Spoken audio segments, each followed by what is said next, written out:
So unless and until there's coordination among all these three, only then things will work out well. And secondly, I was announcing most of the schools, though we have various clubs, literary association, math association, trumpet, everything, but we don't put it into practice. That is very much true. When we start visiting the schools, we find that the clubs like how we said yesterday also when we visited certain schools, Red Cross, guides, the NSS, the NCC, and the first aid box in two of the reputed schools. And they did not know how to use that first aid. So other things, though it is very simple and very basic things, these are the things which should be followed. And the care and now the moment the student falls down or falls sick, immediately on the first aid when they are use the psychiatrist doctor, we will be calling the psychiatrist from some university, from some people outside and all that. Apart from all that, we are the psychiatrists. We can give the children. We can parent the children. Who else can parent? Number parents only can parent our own children. And of course, the teachers are the second parents. They have to parent the teachers. Only they know. Only the teachers know the inner heart. The light into their soul. And the light that should be done in a very delicate way. Because each student is different. We have to have a goal.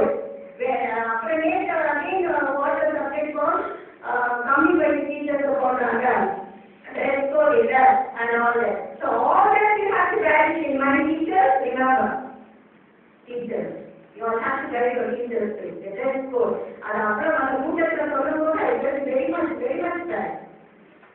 And young teachers, it is not a matter of degree, and it is what they said was another degree, but teachers are appointed. But it is not a matter of degree, it is not a matter of age at all. It is a matter of how you handle the children, how you put it into practice. It is not only 100 out of 100. Say you are 100 out of 100 Congress. Next one is school first. Next one is district first. Next is state first. Next. Where was the end? So we cannot pressurize the students. And the pressure on the children and other moral instruction class, such a valuable class. Leave alone maths, 100 physics, chemistry, biology and all that. What about are we following the moral instruction class which is in the syllabus? Honest yesterday are we doing it? We have life-oriented education. It is a part of the curriculum. How far are we dealing with it? Our PT class. On the students complain. No PT class is taken. 45 minutes they have to have the physical like SP Sonami. Physically they should be fit. Unless and until they are physically fit, how can they stabilize mentally? So we are lacking. Number you make them this. Moral instruction class we make. Moral instruction is such a valuable class. Such a valuable class. You can even have exams on it. And the 45 minutes of moral instruction will make wonders to the students where we never do it at all. It is an honest truth that all of us have to take it. And we have in government, we have life-oriented education where we don't do it at all. Instead, we take up the other classes. It is the principal's duty to listen to it, to take care. We can handle children. We are just like play. We can form it in any sense. We can make it into any formation.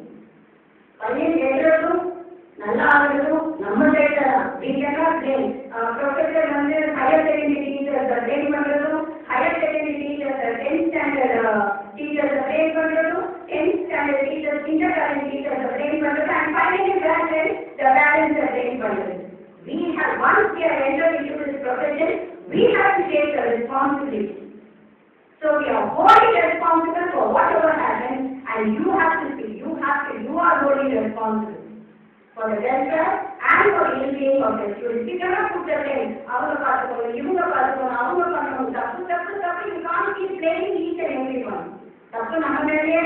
We cannot. If we can't, who else? No one can. So let us take a giant step and let us work in the